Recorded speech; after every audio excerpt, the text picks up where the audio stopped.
जय हिंद। देखिए, इस वीडियो में बात करेंगे हम बैंक दर के बारे में। बैंक दर वह दर है जिस पर केंद्रीय बैंक व्यापारिक बैंकों को प्रथम श्रेणी की प्रतिभूतियों पर दीर्घकालिक कर्ज प्रदान करता है। बैंक दर को डिस्काउंट रेट भी कहा जाता है।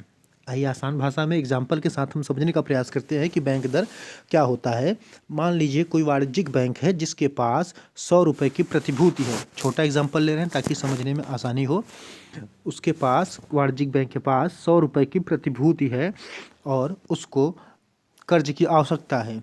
तो 100 रुपये मूल्य वाली प्रतिभूति को वाणिज्यिक बैंक आरबीआई के पास लेकर जाएगी और उस आरबीआई से वह उस प्रतिभूति के बदले में, अर्थात प्रतिभूति को गिरवी रखकर कर्ज लेगी।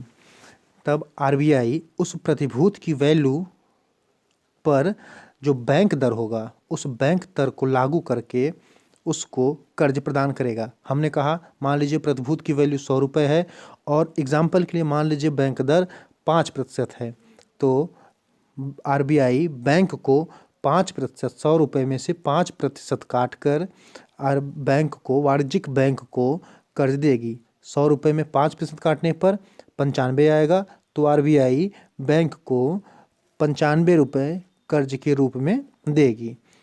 अब हम उम्मीद है कि आप समझ गए होंगे कि बैंक दर क्या है और यह कैसे कार्य करता है। देखिए, बैंक दर जो है वो पहले की पॉलिसी के रूप में कार्य करता था, लेकिन अब बैंक दर की जगह रेपो रेट ने ले लिया है।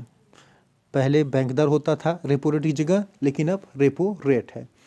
पहले जब मुद्रास्फीति को कंट्रोल करना होता था आरबीआई को, तो बैंक दर का यूज करती थी, लेकिन अब जब मुद्रास्फीति, महंगाई को कंट्रोल करना होता है तो आरबीआई रेपो रेट का प्रयोग करती है।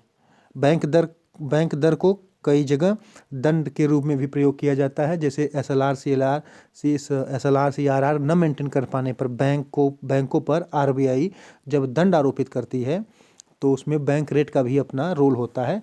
एसएलआर, सीआर हम अगले वीडियो में समझने का प्रयास करेंगे और देखेंगे कि एसएलआर या सीआरआर न मेंटेन कर पाने पर बैंकों के ऊपर आरबीआई किस तरह से दंड लगाती है। धन्यवाद। जय हिंद।